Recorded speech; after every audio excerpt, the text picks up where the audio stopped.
Iran US ചർച്ച ഇസ്ലാമാബാദിൽ പുരോഗമിക്കുമ്പോൾ ഇവിടെ നേരിയ പ്രതീക്ഷയോടുകൂടി തന്നെ ലോകം കാതോർത്തിരിക്കുകയാണ് ഒരു ശുഭ സൂചനയ്ക്കായി. എന്നാൽ അതിനെല്ലാം ഉപരിയായി തന്നെ ഇപ്പോൾ സോഷ്യൽ മീഡിയയിലടക്കം പ്രധാന ചർച്ചകൾ അല്ലെങ്കിൽ വലിയ ചർച്ചാ വിഷയമാകുന്നത് മറ്റൊരു കാര്യമാണ്. എന്തെന്നാൽ ഈ ചർച്ചാ വിഷയം ഇസ്ലാമാബാദിലെത്തിയ US സംഘത്തെയും അതേപോലെ ഇറാൻ സംഘത്തെയും സ്വീകരിക്കാനെത്തിയ സൈനിക മേധാവി അസീം മുനീറിന്റെ വസ്ത്രധാരണത്തെ പറ്റിയാണ്. അതായത് US സംഘത്തെ സ്വീകരിക്കുമ്പോൾ ഒരു വേഷത്തിലും, എന്നാൽ ഇറാൻ നേതാക്കളെ സ്വീകരിക്കാൻ എത്തിയപ്പോൾ മറ്റൊരു വേഷത്തിലുമാണ് ഈ പാക് സൈനിക മേധാവി അവിടെ എത്തിയിരിക്കുന്നത്. അദ്ദേഹം ആകട്ടെ മണിക്കൂറുകൾക്കുള്ളിലായിരുന്നു ഈ ഒരു വേഷപ്പകർച്ച അല്ലെങ്കിൽ വേഷമാറ്റം അവിടെ നടത്തിയിരിക്കുന്നത്. ഇതിപ്പോൾ കൂടുതൽ ചർച്ചകൾക്കും വിവാദങ്ങൾക്കും വഴിവെക്കുകയാണ്. Iran parliament speaker Mohammad Bagher Ghalibaf, അതേപോലെ വിദേശകാര്യമന്ത്രി അബ്ബാസ് അരാക്ചി എന്നിവർ ഉൾപ്പെടെ തന്നെ 71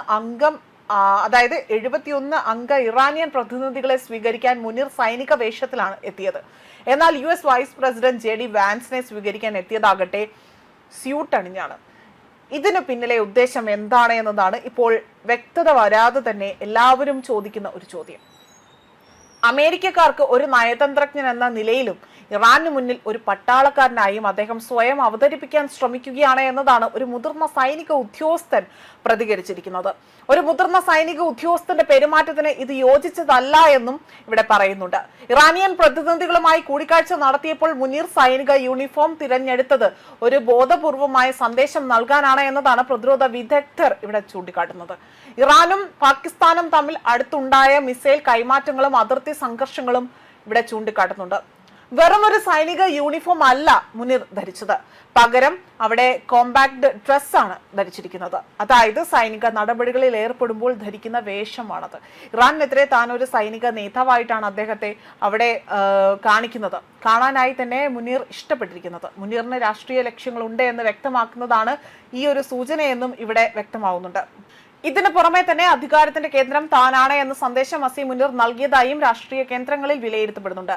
പാക് പൗരന്മാർക്കും ലോകത്തൊന്നടങ്കം തന്നെ മുനീർ ഈ ഒരു സന്ദേശം നൽകുകയും അധികാരത്തിന്റെ കേന്ദ്രങ്ങളിൽ താൻ ഉറച്ചു നിൽക്കുന്നു എന്ന സന്ദേശമാണ്. മാത്രമല്ല, ഒരു പാകിസ്ഥാൻ സൈനിക മേധാവി ഇറാനിയൻ വിദേശകാര്യ മന്ത്രിയോ US വൈസ് പ്രസിഡന്റോ പോലുള്ള ഉയർന്ന ഉദ്യോഗസ്ഥരെ സ്വീകരിക്കാൻ പോകുന്നത് പോലും അസാധാരണമാണ് എന്നതാണ് മറ്റൊരു അഭിപ്രായമായി ഉയരുന്നത്. പാക് സർക്കാർ നിലനിൽക്കെ തന്നെ സർക്കാരിന്റെ പ്രതിനിധികളായാണ് സാധാരണക്കാരായി തന്നെ വിദേശ നേതാക്കളെ സ്വീകരിക്കേണ്ടത്. രാജ്യത്തിന്റെ പ്രധാന പദവിയിലിരിക്കുന്നവർ പ്രസിഡന്റോ പ്രധാനമന്ത്രിയോ വിദേശകാര്യ മന്ത്രിയോ ആണ് ഇതിനായി തന്നെ എത്തേണ്ടത് എന്നതാണ് പ്രോട്ടോകോൾ എന്നും അതിന് പകരം സൈനിക മേധാവി എത്തിയത് തന്നെ അസാധാരണമായി പലരും കണക്കാക്കുകയാണ് ചെയ്യുന്നത്. താനാണ് കാര്യങ്ങൾ നിയന്ത്രിക്കുന്നതെന്നും അത് തെളിയിക്കാൻ മുനീർ ആഗ്രഹിക്കുന്നതായും ഇവിടെ വിദഗ്ധരടക്കം ഒരു വിലയിരുത്തലായി ചൂണ്ടിക്കാട്ടുന്നുണ്ട്. US ഇറാൻ ചർച്ചകളെ ഉപയോഗിച്ചുകൊണ്ട് തന്ത്രപരമായ വിജയം നേടുവാനും താനാണിപ്പോൾ പാകിസ്ഥാനിലെ ഏറ്റവും പ്രധാനപ്പെട്ട വ്യക്തി എന്ന സന്ദേശം ലോകമെമ്പാടും നൽകുവാനുമാണ് മുനീർ ഇവിടെ ശ്രമിക്കുന്നത് എന്നതാണ് വ്യക്തമാക്കിയിരിക്കുന്നത്. ന്യൂസ് ഡെസ്ക് കർമ്മ ന്യൂസ്.